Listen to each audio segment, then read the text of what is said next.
গরমের দুপুর, রোদে ঝলসানো জঙ্গল, গাছের পাতা শুকিয়ে যাচ্ছে।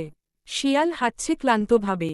আহা, গরমে তো প্রাণ বেরিয়ে যাচ্ছে, একটু জল পেলে বাঁচি। শিয়াল দূরে চকচকে আলো দেখে ছুটে যায়। পুরনো কুয়ো, ভেতরে ঠান্ডা জল ঝিকমিক করছে। বাহ, একেবারে স্বর্গের মতো জল, আমি এখনই ঝাঁপ দেব। শিয়াল আনন্দে জল খাচ্ছে, ঠান্ডা জলে ভেসে বেড়াচ্ছে। আহ, কত ঠান্ডা আর মিষ্টি জল! প্রাণ জুড়িয়ে গেল।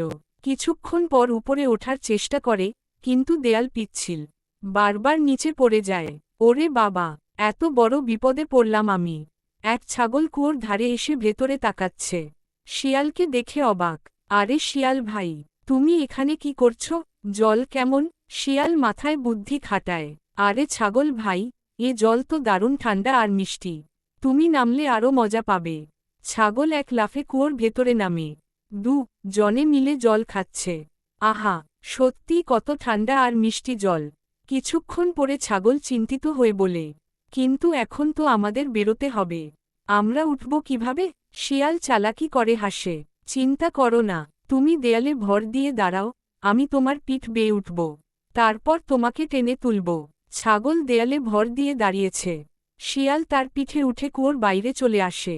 ধন্যবাদ ছাগল ভাই, আমি তো বেরিয়ে গেলাম, কিন্তু তুমি আগে না ভেবে নামলে, তাই এখন ফেঁসে গেলে।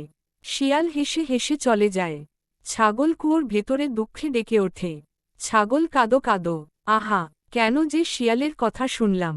তাহলে বন্ধুরা, এখান থেকে কি শিক্ষা হলো? কাজ করার আগে ভেবে নিতে হবে।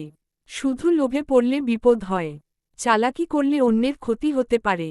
বন্ধুরা, ভিডিওটি ভালো লাগলে লাইক শেয়ার করুন, সাবস্ক্রাইব করতে ভুলবেন না। পরের ভিডিও দেখার জন্য অপেক্ষা করুন।